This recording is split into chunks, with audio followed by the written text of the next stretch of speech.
Wherever Hello. you are, it looks so beautiful. Oh, thank you. I'm in my gazebo right now. It's going to get dark in about 10 minutes. Okay, Uh, but there's lights on here as well, which is why you're going to start to see the reflections over me. okay. But yeah, it's good to see you, Silas. Thanks for inviting me. Uh, Pleasure. Thank you for being here. Absolutely. Dr. Should I Rao, try sharing my screen now, or should I wait?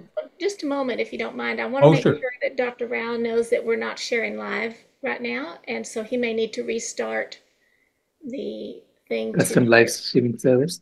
Uh-huh. Uh, Apparently, it's only on Facebook. They have an 8-hour limit on the video. I think they cut it off. I Oh, think we're Oh, still live on YouTube, from what I could oh, okay understand. then. Yeah, Okay. I just didn't want to make sure you knew. yeah, that's fine. Well, welcome everyone. This is the last and certainly mm, one of the more anticipated talks. So thank you for being here, Dr. Ted Barnett. He's he's been vegan a lot longer than most of us, and he and his wife have done an amazing job with the Rochester Lifestyle Medicine Institute. So take it away, Dr. Barnett. great. Thanks. That's a hard act to follow. So I never had to follow vegan grandmothers before, but let me see if I can share my screen. Let's see. I got to. Where's the sound thing? Oh, I didn't. Did they move the sound Yeah, it should be in the middle now, on the right. in the The middle? share sound.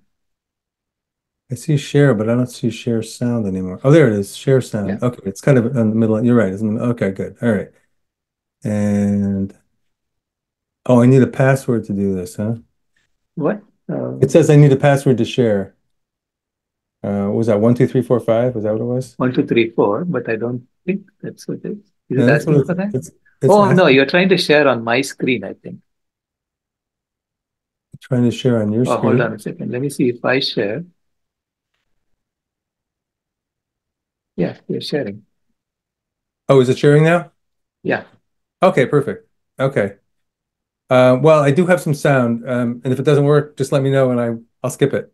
I have a couple of yeah. videos, but I got plenty to talk about. So yeah, thank you for having me. I'm so excited to be here. This is really wonderful.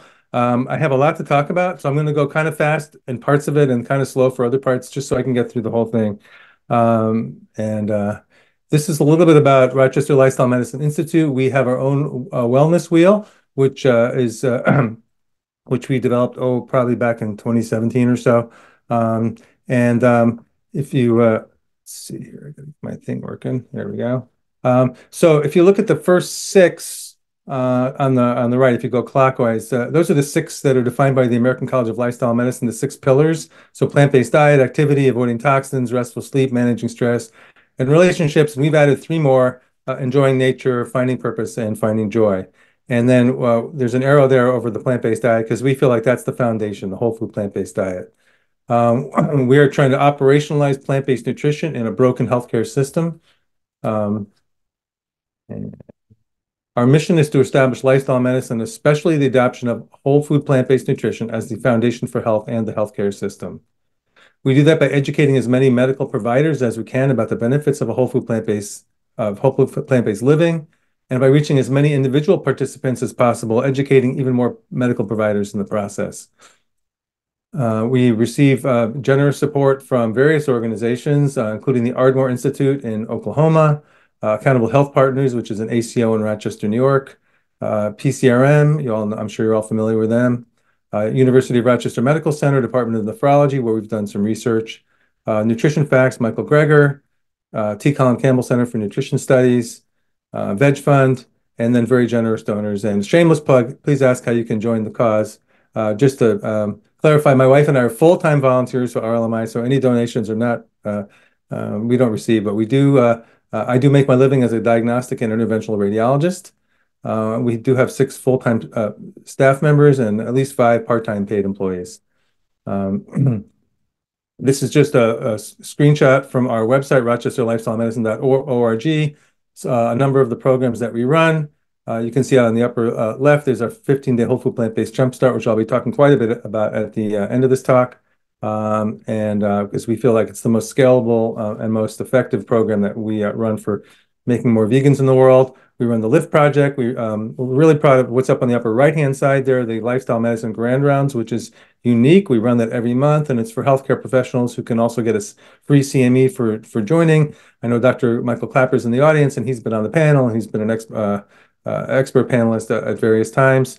So we also do health coaching, and we have lifestyle as medicine lectures, and that's actually bifurcated now. Every month we run lifestyle as medicine lectures. We've been doing that since 2016. We just this year added lifestyle as medicine for the planet, or LAMP series, and in fact, Sailesh was our speaker last week. And we've just started a new community platform dedicated to promoting human and planetary health called Pale Blue Dot Community. I just wanted to talk a little bit about politics, believe it or not, and something called the Overton window. I don't know how many people have heard of that, but the Overton window is a way of understanding the range of acceptable political ideas. It was developed by somebody named Joseph P. Overton in the mid-1990s at the Mackinac Center for Public Policy in Michigan. The Overton window represents the range of policies considered politically acceptable by the public at a given time. So you can think of this window that if you have two extremes, yes and no, or slavery and freedom, or whatever, the Overton window moves along this, or women's right to vote, women's not having a right to vote, and the Overton window moves and also gets narrow and widens. So I'm going to give some examples in a minute, but policies must fall within the Overton window to be politically viable. Organizations can influence the Overton window by promoting ideas strategically, not just organizations, but individuals, obviously, and organizations like this. So media and social institutions play a role in shaping the Overton window. And examples of ideas that have shifted within the Overton window include abolition of slavery, women's right to vote, environmental protection, same-sex marriage. I mean, to me, that's one of the most amazing things that just took place so quickly.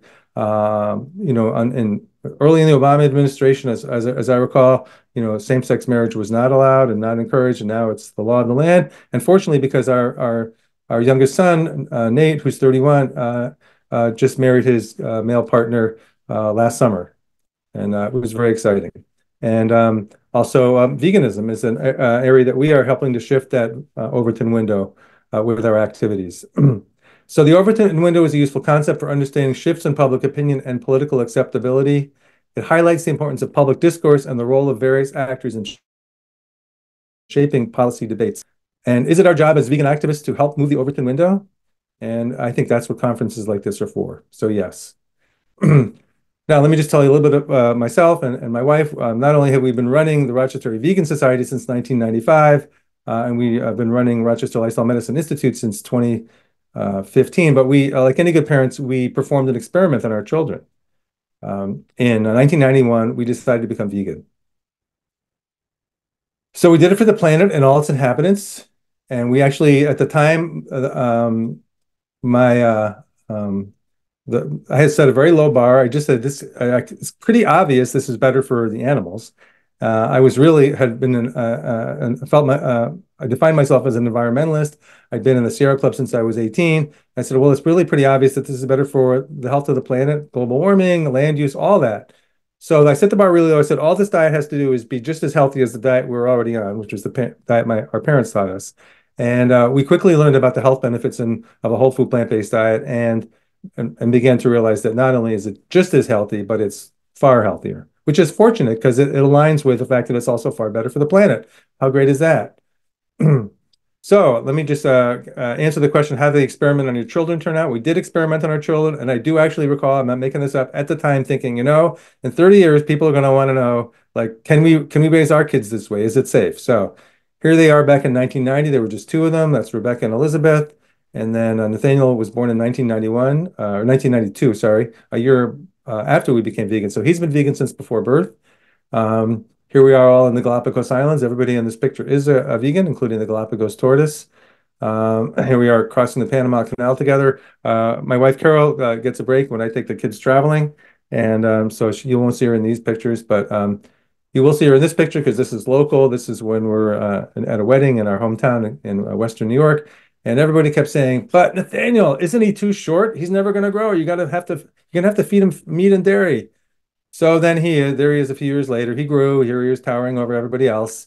And so it worked for him as well. He's, I think, a bit taller than I am and certainly faster than I am. Here we are, all plant-powered in 2009. Here is my first attempt at photobombing with a selfie. This is in 2016. You can see everybody there is quite healthy, no animal products at all for Nathaniel, and the girls basically have been vegan since, when they were toddlers. So it definitely works. And a little bit of bragging here. Our youngest, Nate, also has 1/24th of a Grammy Award because the professional choir he's in is in Philadelphia won a Grammy for their album last year. And he's living in Chicago now and about to move to LA with his partner, with his husband, actually. And I just want to share a video with you. Now, somebody will have to tell me if the sound doesn't work because I'm hoping it will, but here we go. If you suffer from the side effects of pharmaceutical commercials, including nausea, headache, vomiting, frequent trips to the pharmacy, or an overdrawn bank account,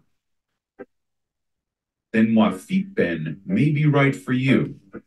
Side effects for Wafitben may include curing type 2 diabetes, reversing heart disease, weight loss, cholesterol reduction, easing of stress, lower blood pressure, reflux abatement, erectile function, clothing size reduction, regular bowel movements, smiles, vacations, good health, and children with puppies. Ask your doctor if Wafitben is right for you. Whole foods, plant-based nutrition. Maybe our ancestors did know the secret to good.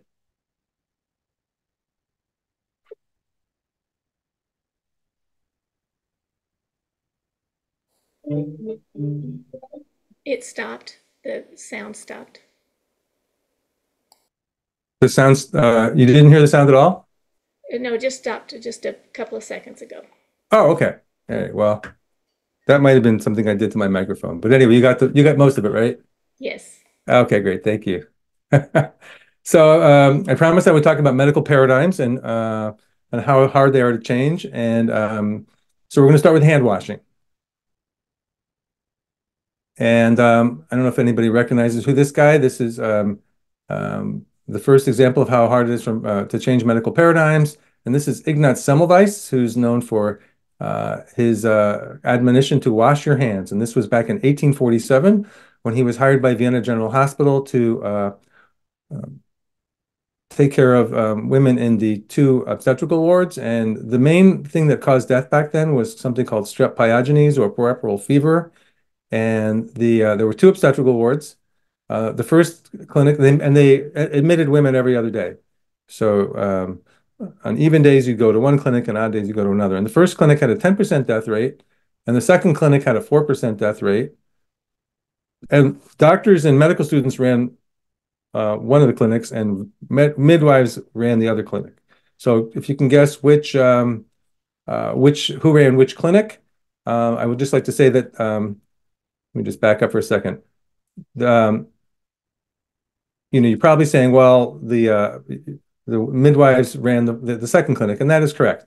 They had a 4% death rate, and the first clinic had a 10% death rate. That was the doctors and the medical students. What was the difference between the two? Well, you might think it was that the midwives were washing their hands, but in fact they weren't. Nobody was washing their hands back then. But once they initiated hand washing, there was a 90% drop in deaths after the initiation of hand washing in both clinics.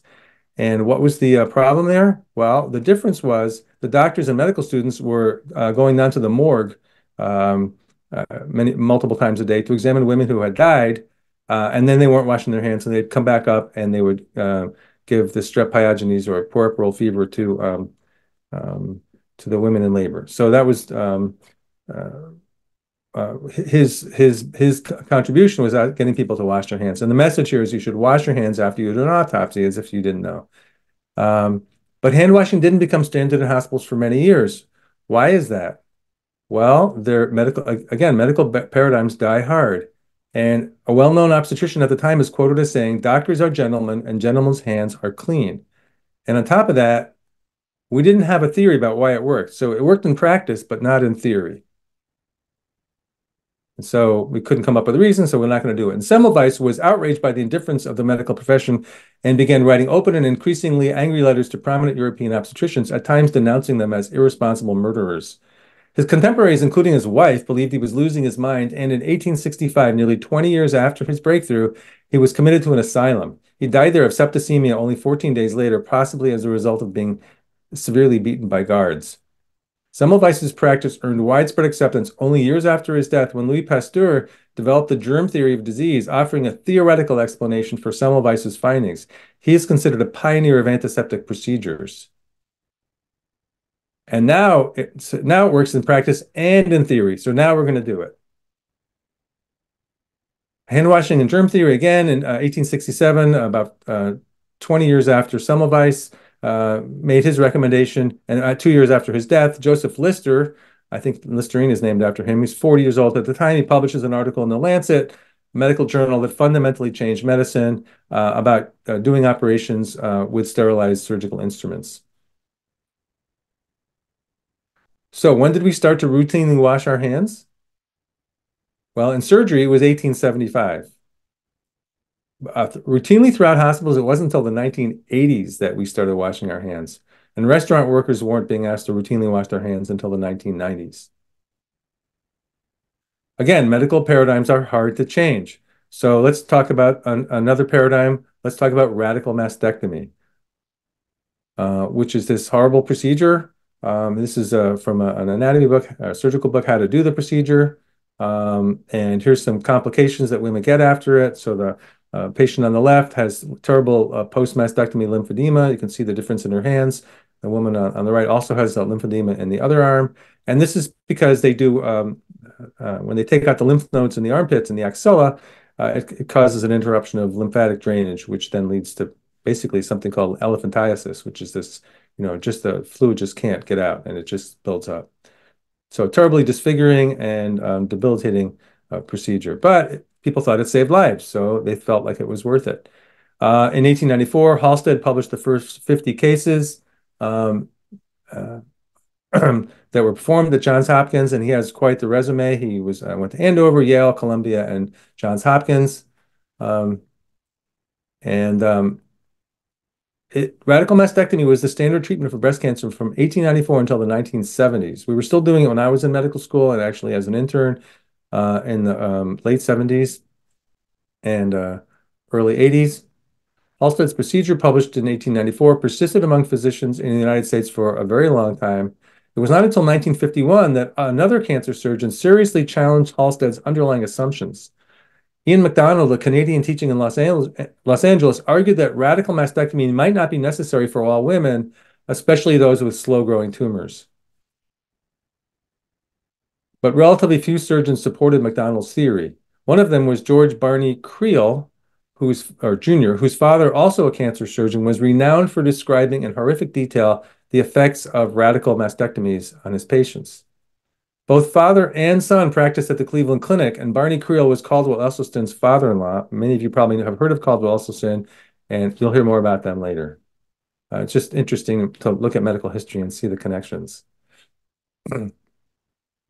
So in the early 1950s, Creel Jr. became the first surgeon in the United States to offer women a choice, radical mastectomy or simple mastectomy. And he performed his last radical mastectomy in 1954.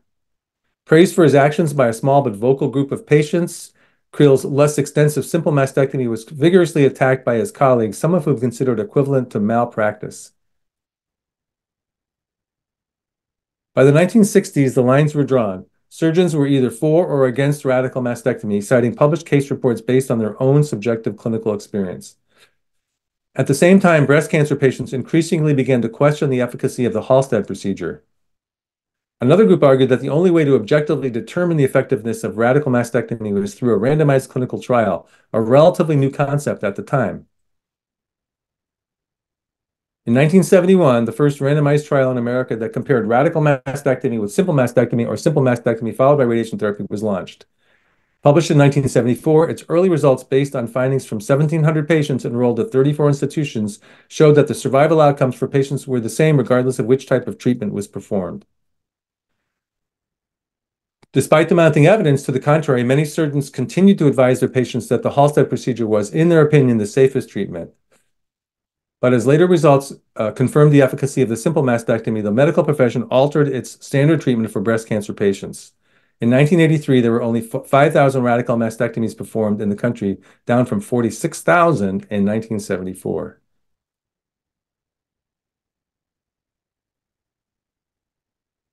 Radical mastectomy is virtually never performed anymore. and it only took 100 years. So what's next on our list? What about ulcers? So sorry, I can never pronounce this. Helicobacter pylori and peptic ulcer disease. In the early 20th century, ulcers were believed to be caused by stress and dietary factors. Treatment focused on hospitalization, bed rest, and prescription of special bland foods. You probably have relatives or who had to do that. I know my mother did, and I'm sure you had friends and relatives who had the same situation. Later, gastric acid was blamed for ulcer disease, and then we started to do surgery to cut down on the gastric acid, and we took out people's stomachs. My grandfather had his stomach in a jar on his bureau, which my mother used to show her friends. And then we instead of taking out someone's stomach, you could do a vagotomy, which is you cut the vagus nerve so the stomach can't make so much acid. And then you can do what's called a pyloroplasty, which is what helps the stomach just sort of drain very quickly. And those were procedures that we were doing when I was a medical student and intern. In the 1980s, medications came along that block acid production.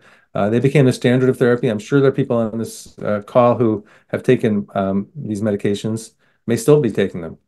Despite this treatment, there was a high recurrence of ulcers.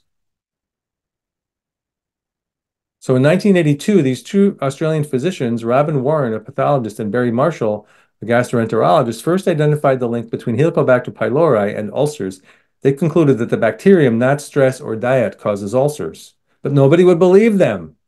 So what would you do if nobody believes you? Well, become your own experimental subject. So in 1984, Marshall, after having a normal baseline endoscopy, drank a broth containing cultured H. pylori, expecting to develop perhaps years later an ulcer. That's actually a picture of him drinking a soda, I guess. He was surprised when only 3 days later he developed vague nausea and halitosis, noticed only by his mother. On day 5 through 8, he developed vomiting.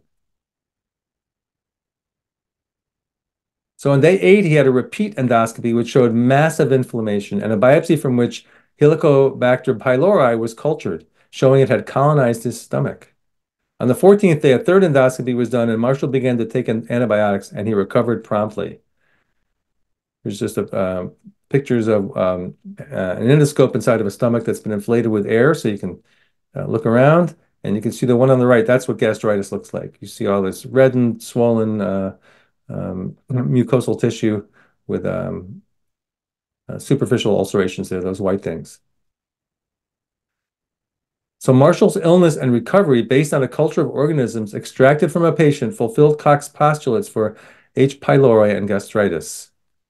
This experiment was published in 1985 in the Medical Journal of Australia and is among the most cited articles from the journal. And Koch's postulates basically show that describe how you prove that an organism is responsible for disease. In 1996, the Food and Drug Administration approved the first antibiotic for treatment of ulcer disease, and treatment of ulcers is now almost exclusively with a short course of medication. And gastric surgery is now rarely performed for ulcers. A picture of these cute little guys, that's what they look like, at least to an artist. And here's Robin Warren and Barry Marshall celebrating what was this, receiving the Nobel Prize in Medicine in 2005. So these guys got the Nobel Prize for their discovery that you could ulcers are actually caused by a microorganism and that you could cure them with antibiotics. Again, medical paradigms are hard to change. So what's the next one on the list? How about cardiovascular disease? So what is cardiovascular disease or atherosclerosis? It's hardening of the arteries, and it can be responsible for stroke, heart attack, claudication, which is when you have trouble walking because your legs get tired very quickly, erectile dysfunction, and it's a systemic disease. It affects arteries everywhere in the body and therefore affects every organ.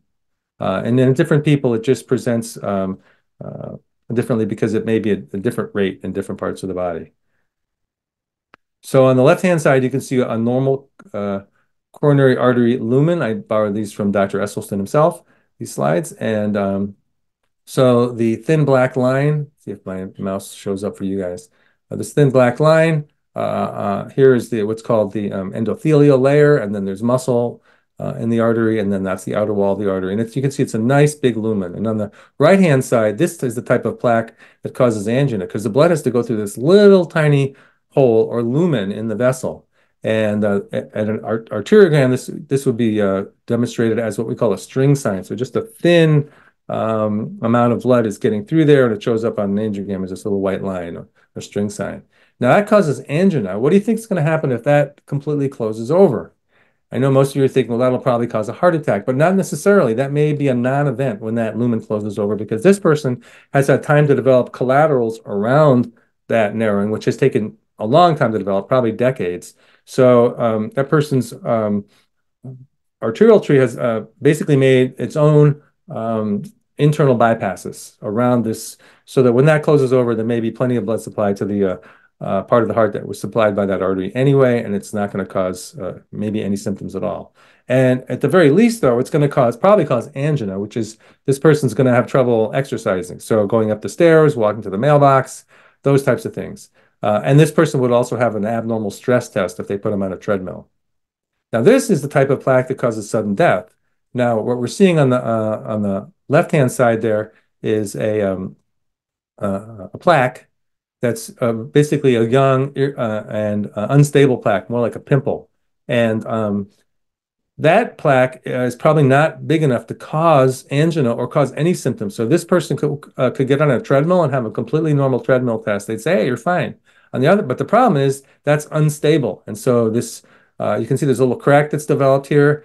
And because this is like pus underneath this thin gossamer layer of endothelium, and maybe the press or had a big fatty meal or something along those lines. And so a little crack develops and right here, and that gets bigger very quickly and starts to form a clot. And then within minutes, it's completely blocked. And now you have a complete occlusion or blockage of an artery that previously the body didn't even really know about. So there's no collaterals, and this is what causes sudden death. Now, it can either cause, complete cardiac dysfunction because there's just not enough blood getting to a significant part of the heart. But more likely, this person will die from a cardiac arrhythmia, and that's why it's great to have all these defibrillators around, because you can oftentimes reverse those fatal arrhythmias. Again, this is a diagram that I borrowed from Dr. Esselstyn showing this what the endothelial cells look like. They're all drawn here as little hexagons, kind of paving stones. And that's a normal looking artery. Anybody know what artery that is? So that is the abdominal aorta. These little pairs coming off the back of the aorta are going to the spine. So thoracic and lumbar spine arteries. And then this is branching into the iliac arteries down here. And here's the celiac axis, which goes to the stomach and the first part of the small intestine. There's the superior mesenteric artery, which goes to the small intestine and the first part of the colon. And there's inferior mesenteric artery, which goes to the rest of the colon. And there are just some renal arteries coming off there to the kidneys. But this is what a nice normal vessel looks like: smooth, shiny, glistening, normal appearing endothelium. This, on the other hand, is the same artery from a different person, obviously. This is an abdominal aorta that's had a lifetime's worth of the standard American diet or the modern industrial diet. And when I ask people what they think this looks like, I often hear people say pizza, because it looks like cheese. And it's probably because they were eating a lot of cheese. And various other things that we know are inflammatory for the arteries. So I ask people, what if this stuff were growing on your face? Would you wait for decades before you went to the doctor? Of course not. You would go to the doctor right away. But this stuff is growing on the inside. You don't know about it. It's insidious. It doesn't really cause symptoms until things are pretty far along. And so it's able to get to that level. Here they are side by side. You can see that nice, smooth, slippery endothelial at the top and the really abnormal vessel down below, both abdominal aortas. So what is the Esselstyn program? And that's what we're going to be talking about now. So Dr. Caldwell Esselstyn, first I'll tell you about him. He was a surgeon at the Cleveland Clinic for over 35 years. He's now retired. As I mentioned earlier, here's the son-in-law of the surgeon who actually was the first person to stop doing radical mastectomies and doing simple mastectomies instead. Former president of the American Association of Endocrine Surgeons. He has an Olympic gold medal in rowing from when he was on the Yale rowing team in Melbourne, Australia in 1956. Got a Bronze Star as an Army surgeon in Vietnam. First recipient of the Benjamin Spock Award for Compassionate Medicine. He's a very compelling figure. I'm guessing a lot of the people on this call know of Dr. Esselstyn and may have met him. He gets a lot. I think he gets great results because he's kind of intimidating, and when he asks patients to do things, I think they're fairly obedient. And as I said earlier, he's the son-in-law of Barnett, the innovative breast surgeon we discussed earlier. So what is the Esselstyn plan for eliminating heart disease? Well, foods to include vegetables, lots of greens. Dr. Esselstyn wants you eating greens before and after every meal, so 6 times a day. Lots of legumes, whole grains, fruit, no nuts or oil. And if you Google the words no oil, you'll get a hit with him because he'll be saying no oil. So foods to avoid, again, anything with a face or a mother, meat, poultry, fish, and eggs. So totally vegan, which is great, right? They're all dairy products. And then, of course, to avoid all oils, including olive oil, canola oil, also called healthy oils. People often get stuck with this on this one. And olive oil and canola oil are not as unhealthy as the other oils, but they're not really considered health foods in Dr. Esselstyn's opinion or in my opinion. You want to avoid refined grains like white flour, white rice, etc. All processed foods and foods with added sugars. And then nuts, including coconut and avocado. So for people who go through our program, we want you to stick with the Esselstyn diet throughout the 2 weeks that you're on in the Jumpstart, and then we're going to talk about that in a few minutes. But most people can add back in nuts and avocado. We never really recommend coconut because it's so high in saturated fat. It's kind of higher in saturated fat than lard is. This is a story that Dr. Esselstyn talks about. And this is Dr. Joe Crow, who was 44 at the time of this story, a Cleveland Clinic surgeon. He succeeded Dr. Esselstyn as chairman of the Breast Cancer Task Force. So this is kind of an amazing coincidence. It was Friday in November 1996. I had operated all day. I finished, said goodbye to my last patient, and got a very bad headache. It hit me in a flash. I had to sit down. A minute or two after that, the chest pain started. It radiated up my arm and shoulder and into my jaw. So what was happening to him?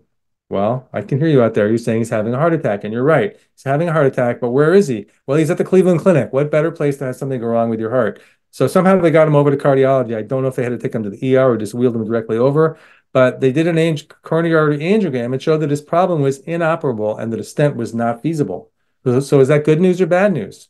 Well, most people think that's bad news, but actually it's good news because they left him alone. They didn't put a stent in. They didn't rip open his chest and do a bypass. And 2 weeks later, he and his wife went to the Esselstyn's house for dinner.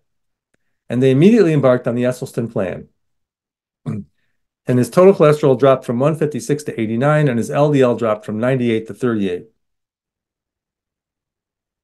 And this is what his coronary artery looked like on the day of the event back in November 1996.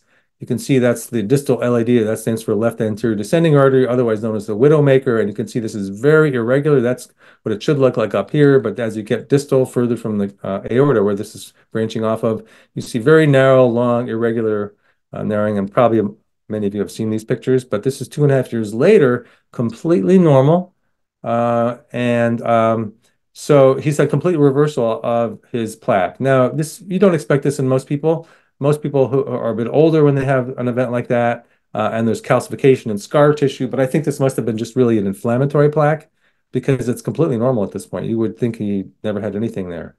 And you can also see there's a lot more small collateral vessels on that picture as well, just because they're showing up better for whatever reason. So how fast does the Esselstyn diet work? Well, we can't do an angiogram on people whenever we want, but we can do, just because they're kind of dangerous and invasive, but we can do a PET scan to show coronary artery flow. And if you look over here on the right side, this is a normal looking left ventricle. It's got the red is good. That's all normal blood flow. And you can see 3 weeks earlier, this is the left ventricle, and the apex of the heart is not getting enough blood flow. This is after exercise, and there's just not getting enough blood flow to that part of the left ventricle. But 3 weeks after going on the Esselstyn program, he now looks like this. And this is after 12 weeks. It's basically normal. And 12 weeks earlier, we have lateral wall ischemia. So not enough blood getting out to that part of the heart, but now it's relatively quickly reversed.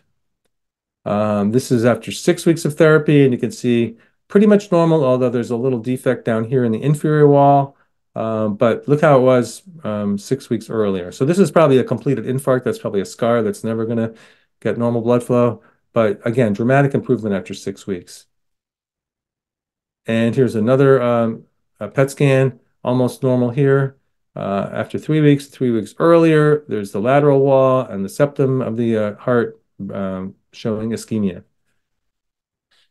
So this is going to be a conversation about something that we do that is very, we think is effective and scalable enough that it could actually move the needle on the whole healthcare system. And it's our 15-day whole food plant-based jump chart, which is based on the Esselstyn plan. And when we started doing this back in 2018, I thought to myself, well, I'm going to try this.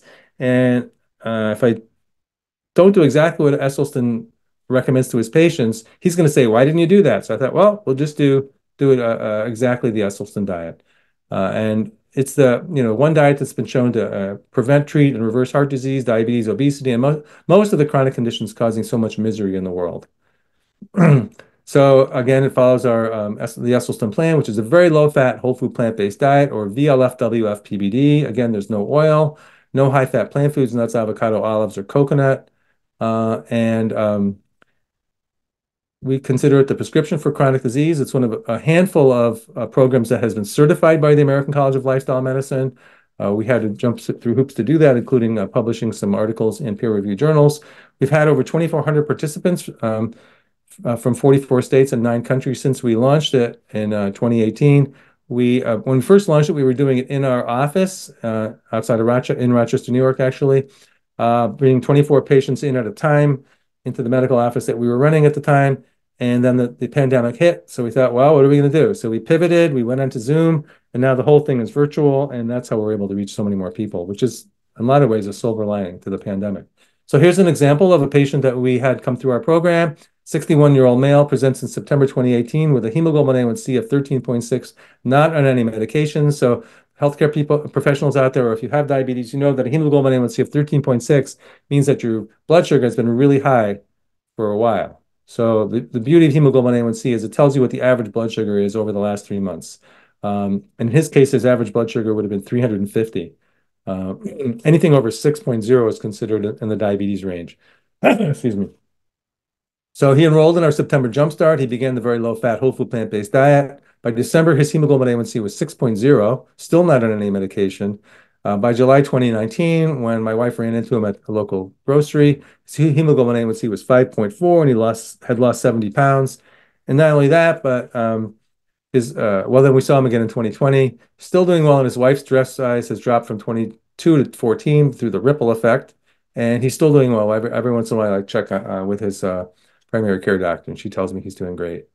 And he sends us very nice cards at the holidays. Here's another patient, a 50-year-old woman with chronic kidney disease who had very high cholesterol of 299 on day number 1. And remember, we're doing finger sticks on people when they come into the office on day number 1, and then finger sticks again on day 15 when they at the end of the program. And on day 15, her total cholesterol was 149. Her cholesterol dropped 150 points in 2 weeks, no medication. So this is something that doctors have to get used to. They have to, for one thing, if their patients are going to do something like this, they should be comfortable ordering tests frequently. I call it motivational testing. If people know they're going to be tested, they're going to probably adhere more to the program. Plus, when they see these results, then they really want to adhere to the program because they think, wow, that's fantastic. There's a local ER doctor and his wife. They were experimental subjects. This was back in, I can't remember, 2018, 2019, something like that. It'll be on my next slide. But they wanted to go through the program. He had a strong family history. His father and grandfather both had died from heart disease. And so he felt he was at risk. And he wanted to have a big reveal at a hospital gala that was coming up. And so he enrolled in the Jumpstart. They had to get their labs drawn on day 14 because the party was on day 15. So how did they do? Well, so Julie, the local pediatrician, she starts out with a total cholesterol of 148 and an LDL of 71. So according to Dr. Esselstyn, she's already heart attack proof because he wants to get your cholesterol total cholesterol under 150 and your LDL under 80. And so what was she on the day 14? Well, her total cholesterol dropped to 112 and her LDL dropped to 46. So she's really heart attack proof. And then what happened to Dustin? His total cholesterol dropped from 187 down to 139, so he got it under 150, and his LDL dropped from 126 to 83, which, if you round it down, is pretty close to 80. So that's in 14 days. So you can see how amazing this is. And it's not a miracle. The body wants to heal. We just have to stop injuring it. This is how we run our Jumpstart. There's 7 Zoom meetings. And so this would be a typical schedule for one that starts on where the day number 1 is on Saturday. Then we consider day number 1 to be actually 3 days after it really starts, because we have a check-in and an orientation. So if it starts on a Saturday, there's an orientation on a Wednesday, and then we want them to get their labs drawn, within a week or a few days of them starting the diet. So day number 1, there's a presentation from 1 to 3 p.m. Then day number 2, there's a cooking class from 1 to 3 p.m. Eastern time. We do have people from all over the country doing this, but it works for people pretty much anywhere in the U.S. So we do have people from various countries as well. I don't know how they do it. They must be getting up in the middle of the night. But anyway, then we have these check-ins at 6:30 on Wednesdays. So there's another one here, day 5 check-in. Then the virtual potluck on day number 8. And then day number 12, we have another check-in. And then we have commencement day and on the last Saturday from 1 to 3 p.m. So there's 11 contact hours with our staff. We have medical facilitators and regular facilitators. This slide I should have changed. We were doing it in the Google Classroom until a couple of months ago. It's now posted on the PaleBlue.community. And I'm going to skip through these because these are pictures of the Google Classroom, which I meant to hide. Okay, now it's hosted on our new community platform called PaleBlue.community. If you are aware of the Carl Sagan, you understand what the PaleBlue dot is. So this is where we connect lifestyle medicine and planetary health, and we also, because it's basically a social media website, we're able to have people participate in programs in forums. So this is what it looks like inside the classroom. On the PaleBlue dot, and you can see there's classes over here, and people check off when they've completed their assignments, and these assignments become available during the time they're in the program. So these wouldn't all appear at the beginning. This is just a welcome to the Jumpstart, and then we have questionnaires that are actually Google Forms that are embedded into the into the classroom that we're using, which is now built on. It's actually called Circle, is our community forum.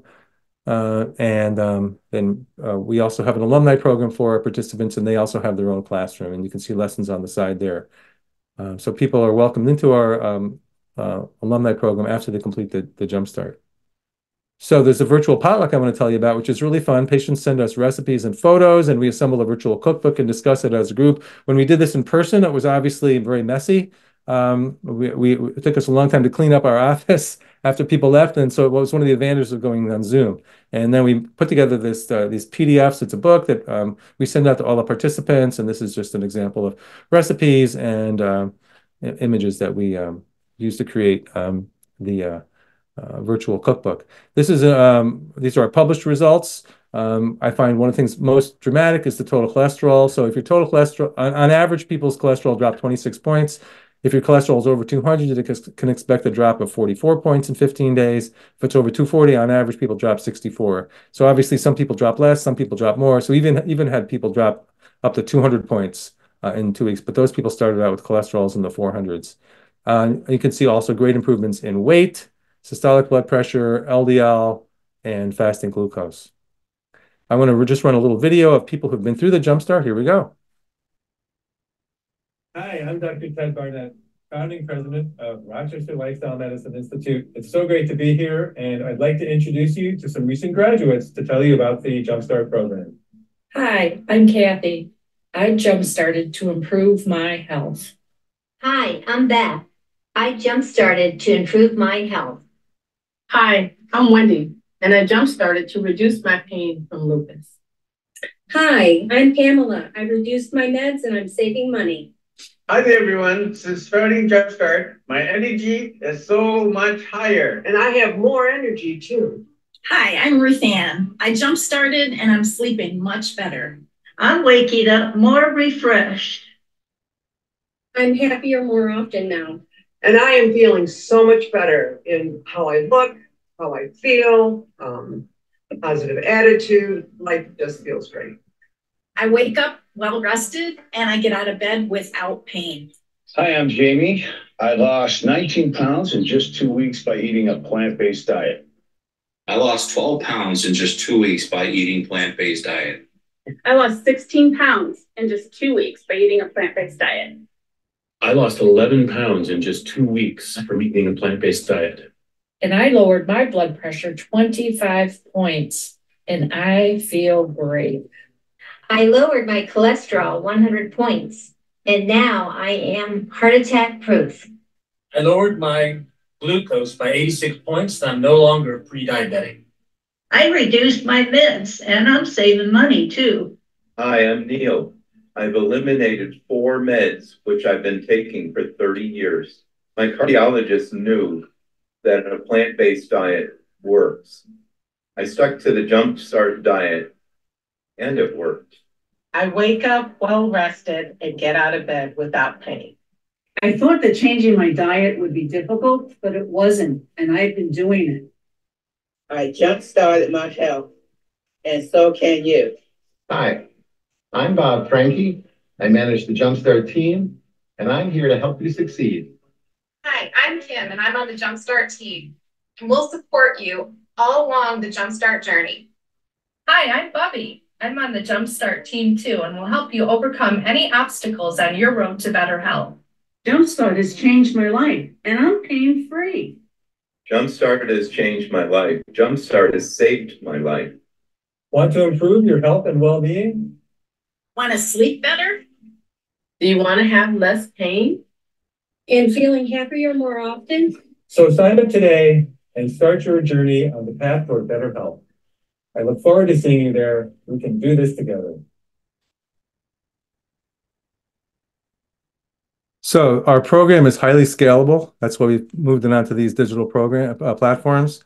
There's a low barrier to entry for doctors and patients. We try to make it as enticing as possible to patients. There's a rapid demonstration of value. We say, look, you're a grown-up. You can do anything for 2 weeks. And it's fun and supportive. It's affordable. It costs $299. And we do have scholarships available for people who can't afford that. We've given it monthly about 70 times to about 2,400 people. And it's very easy for physicians to order. I'll show you how that works in a minute. Over 300 doctors around the country have sent us their patients. We're trying to increase that as quickly as we can. And it counteracts misinformation and disinformation. People have no idea what to believe anymore. There's so many different opinions and statements out there on the internet, and people just don't know what to believe. So here they can do it on their own body and find out. And it only takes 2 weeks to find out if we're telling them the truth. It's reproducible for research and demonstrations. I love the idea that it's a standardized research tool. It's like pouring pills out of a bottle. So if there's a physician who wants to find out if a plant-based diet will work for a particular condition, we're happy to help them. And I'll tell you about that in just a minute.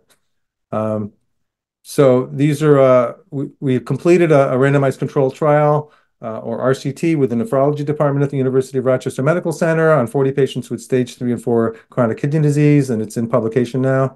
There was an abstract presented about it at the 2023 conference of the American Society of Nephrology. In progress now, we're working with the rheumatology department at URMC, that's Rochester, randomized controlled trial on psoriatic arthritis patients. We're going to be working with the Rochester Institute of Technology. It's a large trial with their employees. So, you got to get yourself into the literature. Here's some articles that we've published. I'll go through these really quickly. You don't need to read these. These are examples. And Dr. Susan Friedman, the lead author on those, she's on our staff. She's our director of clinical studies. She's a professor at the University of Rochester. These are peer-reviewed conference posters that we've presented at the American College of Lifestyle Medicine. This first one was the winner for Best Overall Abstract in 2016. This one was the winner in 2018 for Best Professional Abstract. And these are other posters that we've presented. This was the winner in 2019. So there you have it. We make it easy for busy doctors. If doctors go to our website, they can just click on resources for medical professionals. They can click on referral form. It takes them right to a Google form. All they have to do is type in the patient's information, or their medical assistant can do that, and then we reach out to the patient and get them enrolled in the Jumpstart. And then this other program I was telling you about, the Pale Blue Dot Community. Again, it's at the intersection of planetary health and lifestyle medicine. It's our program. This is a lifestyle medicine grand rounds, which is now hosted on the Pale Blue Dot Community. You can see Dr. Clapper there in the middle. I know he was here in the audience, and we've been doing this now for about 2 years. So we have, at least 20 of these, maybe I think more of these presentations of challenging patients to a panel of lifestyle medicine experts. So just in closing, this was an editorial in the American Journal of Cardiology, November 2022. And it's Are We What We Eat? Are We What We Eat? The Moral Imperative of the Medical Profession to Promote Plant-Based Nutrition. And just a summary of that abstract: the typical Western diet, high in processed and animal-based foods, is nutritionally and ethically problematic. Beyond the well-documented cruelty to animals that characterizes the practices of the factory farming industry, current patterns of meat consumption contribute to medical and moral harm in humans on both an individual and a public health scale. We aim to deconstruct, by highlighting their fallacies, the common positive and normative arguments that are used to defend current nutritional patterns. Animal-based foods promote the mechanisms that underlie chronic cardiometabolic disease, whereas whole food plant-based nutrition can reverse them. Factory farming of animals also contributes to climate change, antibiotic resistance, and the spread of infectious diseases.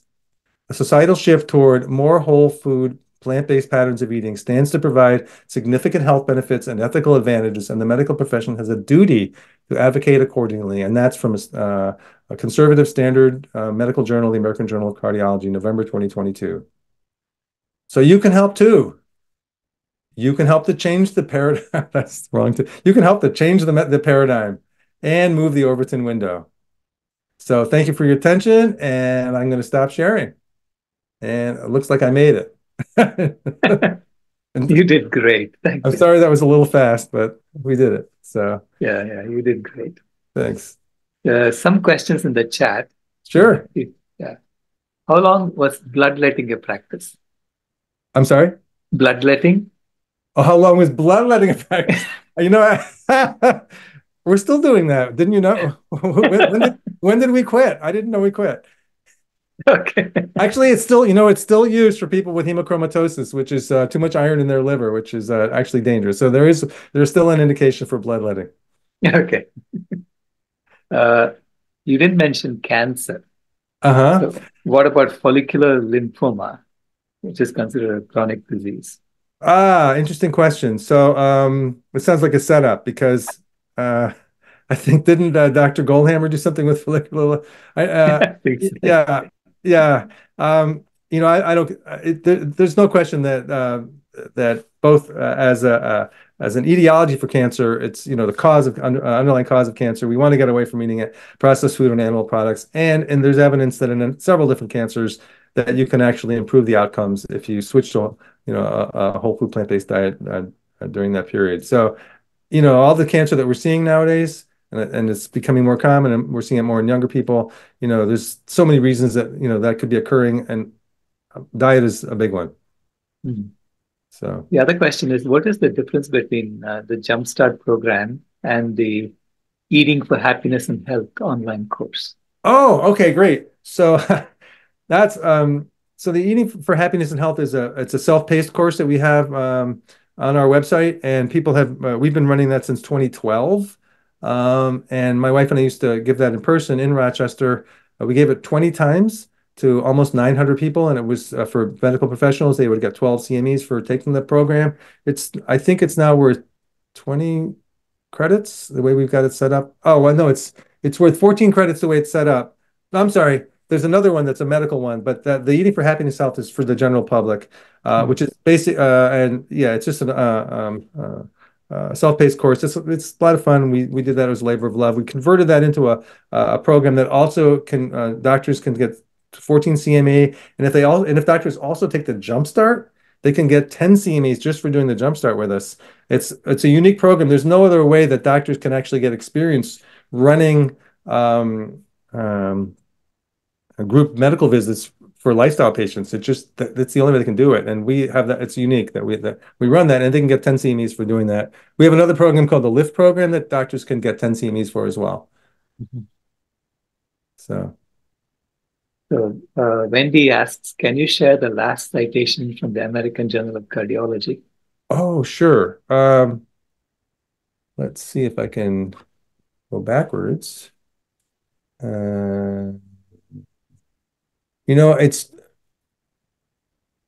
It's just American Journal of Cardiology, November 2022. I'd have to pull. Oh, yeah. Okay. BJ posted it. Thank you. Okay, great. Thanks. Yeah. And I think that's all the questions we have from the chat. Okay. Any other questions for Dr. Barnett? You have 1 more minute. You can slip in your question. Welcome to my gazebo. Yes, it's beautiful. You can see it got dark. It got dark. Right, it did. I think I can turn off the low light setting here. Let's see. Nancy, you have the last question then. Go for it. You're muted. Oh, you're muted, yeah. I couldn't tell you. You need to unmute me. Oh, I see. Okay. I'm on your website, and I'm not. How do you find those courses in that one with the Zoom course? I couldn't find that on your website. It's actually Planet Blue Communities. Is that the website? Yeah, go to RochesterLifestyleMedicine.org. Okay. Oh, okay. And actually on the left, but I'm glad we just launched these. We just upgraded both these websites recently. So okay. If there's an interaction problem, we should know about it. But there is a link back to Rochester Lifestyle Medicine Institute on the pale blue dot. Yeah, I'm there now. Yeah, you're on the, okay. I just under programs. Yeah, it should be under programs or courses. Yeah, I see programs, Jumpstart, Lift, Health Coaching, Lifestyles Medicine, Self-Placed Plant Courses. Where's the one with the Zoom meetings? Oh, that's the Jumpstart. Oh, okay. Yeah. All right, thank you. And actually, so yeah, you're thinking about taking it? Yeah. Okay, we'd love to have you. Good. Great. Thank you so much. The other one, is it worthwhile to find a plant-based GP? And how do I find one? So a plant-based primary care doc, that's kind of tricky. It depends where you live. We do recommend Love.Life telehealth. They have plant-based doctors in all 50 states. That's by Zoom. You're going to have to look around. In your area, there are, I think, PCRM, the Physicians Committee for Responsible Medicine, I believe they have a listing. Plantrition Project has a listing. And where does the questioner, where do they live? Oh, I think that's from Toronto. In Toronto. Okay. Well, there you go. I'm not sure. It's interesting. I think if you have a smart doctor, you can teach them, right? Okay. Exactly. I think that's really really important that we get the word out to doctors. You can, if you like your doctor, refer them to our website. They can go through our programs and they can get credit for learning about it. And what's amazing for doctors who go through Jumpstart with us is they get to see the progress that the patients make in 2 weeks, and the patients get so excited, and the doctors get excited. So yeah, if you can. Oh, yes, I helped mine. Somebody said, and he's vegan now. Yes, Rebecca B. That's great. I love it. That's the way to do it. That's the way to do it. Send them, have them read Dr. Greger's, How Not to Die, How Not to Age. Send them to nutritionfacts.org. There's lots of great things for young, for doctors who are actual, smart enough to figure this out, right, and open-minded. Yeah, that's a great question. I love it. Well, thank you so much, Dr. Barnett. Absolutely. It was a pleasure. It was amazing. Thank you.